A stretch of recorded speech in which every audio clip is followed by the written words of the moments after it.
yewtere meɗen Jumol Pular hande kadi en gardi e mbaadi gondi en jetti en jarni dendagal bandiraɓe yeeɓiyankoɓe ayawa ngo foof e kuuɓal to mbawi wonde nder jowtinayi windere nde en calmini Bella TV e dendagal bandiraɓe ɓe ganduɗa en carolini nder windere nde élemaji ɗi e foof en calmini ɓe jettiɓe e inde Bella TV e gardugol directeur programme o en jonimo mo ganduɗa kañum woni Daouda Seydi Dia yimɓeyanke Pular goto mo Madina Gounass to legal Néré en jonimo ceerno men hono Salif Ba mo ganduɗa ko kañum woni ko almudo makko e to banggueji ɗi kala almudo Pular e almudo jimɓe Pular ɗum yettiɓe en jarnima yo Allah ɓuuɓamo toon yo Allah yommo kolleji makko moƴƴi enen kadi yo Allah ɓoynen caggal makko ɓoyen gollude ko naftata leñol ngol ko ɓeydata ene diine on yimɓe Pular Jumol Pular ko yewtere nde ganduɗa ɗon keɓa ɗum kala yontere lawol gotol hande kadi en gaddi e mbaadi gondi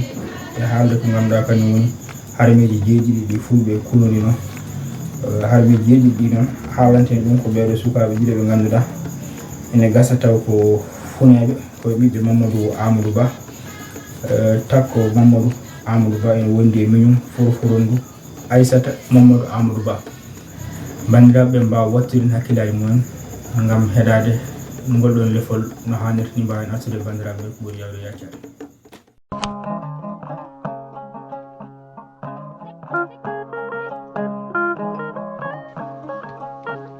e dow teddungal yontaɓe leñol fulɓe min takko Mamadou Amadou Ba e miyam Foroforondu Aissata Mamadou Amadou Ba miɗen gara yimande on konngol harameji jeeɗiɗi buuɗal yurmede ƴellitingal e indege non. Ô grand disque solaire de la miséricorde qui se lève comme messager de Guénon l'Éternel. Yo jam ñallu ha to cincin ɗe ma kaadi. Que règne la paix partout où éclaireront tes radieux sourires. Ɓesngu ina e wuro, jawdi ina sari e ladde harimaji, yo yitere ma reen. Que ton œil bienveillant protège notre progéniture reste au campement. Kala ko jeyɗa min cottiri ɗum biigi baggi gaydi maɗi e ƴiƴam sakataɓe. Ainsi que nos troupeaux éparses dans les pâturages sacrés, nous méritons certes tes bienfaits. Au prix de nos génisses, de nos étalons et du sang de nos jeunes guerriers. Minen ɓiɓɓe fulɓe min gondanima harameji jeeɗiɗi ɗimen pirtata. Nous, enfants de Peul, convenons les 7 serments que nous ne réunirons au grand jamais. Go'o min gujjata. 1. Nous ne volerons pas. Ɗiɗi min penata. 2. Nous ne mentirons pas. Tati min kulata. 3. Nous n'aurons jamais peur. Nayi min janfotako. 4. Nous ne trahirons pas. Joyi min te'eta enɗam. 5. Nous n'arrirons pas les liens de parenté. Jeegom min pirtata aadi. 6. Nous ne romprons pas les pactes de promesses. Jeeɗiɗi kala ko daña ina renda min ɗawata. 7. Tout bien sera partagé car nous ne laisserons personne. Min piɓi ɗiɗo harameji jeeɗiɗi ɗi men pirtata. Par ces 7 serments que nous ne réunirons au grand jamais. E laawol pulagu ngol min doni e baaba kiikala kam woni mama kala e nene nagara kam woni sabu kala. Nous marcherons sur la voie de savoir être Peul que nous héritons. De père Kikala l'ascendant de tous et de mère Nagara la raison d'être de tout. Min piɓi ɗiɗo harameji jeeɗiɗi ɗi men pirtata. Par ces 7 serments que nous ne réunirons au grand jamais. E barke kosam e nebam. Par la vertu du lait et du beurre. Min piɓi ɗiɗo harameji jeeɗiɗi ɗi men pirtata. Par ces 7 serments que nous ne réunirons au grand jamais. Foroforondu ina seeɗi kam woni mawɗo sippoɓe kam woni moftuɗo sirru burgal kelli ɓirɗugal eeri e lahal baddi kam humpiti ko bolon e sumalle kosam kaalata. Nous prenons à témoin Foroforondo, la douanière des femmes laitières. C'est bien elle qui détient le secret de la mouvette en Kelly, le seau à Neri et la grande écaille en Badi. C'est bien elle qui s'est dénoué tout ce qui se dit dans la gourde et outre aller. Min pibi dido harameji jeɗiɗi ɗi men pirtata. Par ces 7 serments que nous ne réunirons au grand jamais. E yeeso kumen kam woni mawɗo aynaɓe mo gana dundari e resdi durunde harimaji caali e beeli e daabaji wuro e ladde. Devant Koumen, les douaniers des bergers, celui à qui Ganadundari le Tout-Puissant confie les pâturages sacrés, les rivières et les mares, ainsi que les animaux domestiques et sauvages. Kam waki sirru saurunelɓe e ɓoggol daɗol. C'est bien lui qui détient le secret du bâton de pâtre en elbi et de la corde à traire. Kam foɓɓindur mbeela cabbinayi ndewi hen. C'est bien lui qui s'est flatté l'esprit de Ndourbela et commandé la précession d'être des troupeaux de bovidés.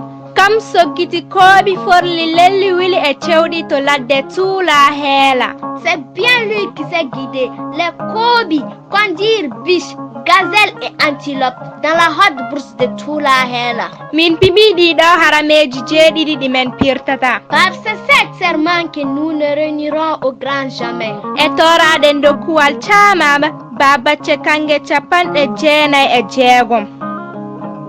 Nous implorons les dons gracieux des Chamaba aux 96 écailles de couleur or. Yomin male jawdi e cellal. De nous rendre fortunés, des troupeaux et en santé.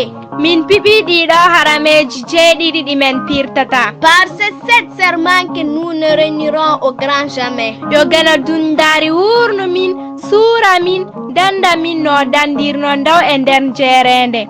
Que Guénon l'Éternel et Tout-Puissant nous accorde la vie, l'honneur et les saluts comme il le fait pour l'Autriche dans les vastes espaces continentaux. Engendiji nano e ñaamo. Dans les pays de gauche et de droite. Gila njajeri coya, ha sahal, ha ɓaleri, ha majjegejo. Dans les vastes étendues de couleur fauve du Sahel, des terres noires, humides jusqu'aux océans.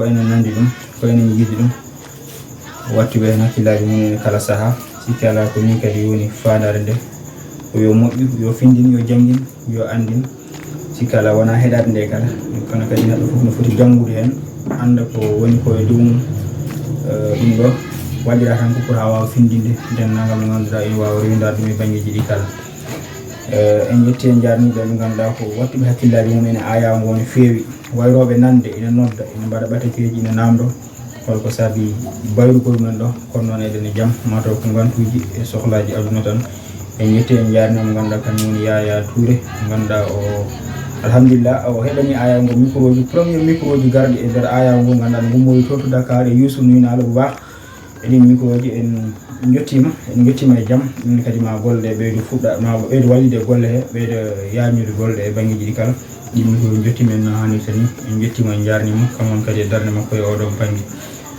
en jetti bandiraɓe foof e kuuɓal en calminiɓe ha saahaji goɗɗi so goni foti taw kadi koye numéro goɗɗo e mbadi gondi e yewtere moɗon Jimol Pulaar. Allah jarama on jarama en calminoɓe ɓe ganduɗa kamen goni ɓamme on dañi en calminiɓe no feewi e garrugol Kodde Sow Amadou Tidiane Bang e Bamba Gounass Mawɗo Ousmane Diallo Amadou Djibi Diallo en calminiɗo nangal mo ganduɗa ina tawe e nder ɓamme on dañi mawɗo Gagny hono kulma en calminimo no feewi en jettimo en jarnimo Kodda an en calminimo no feewi on jarama.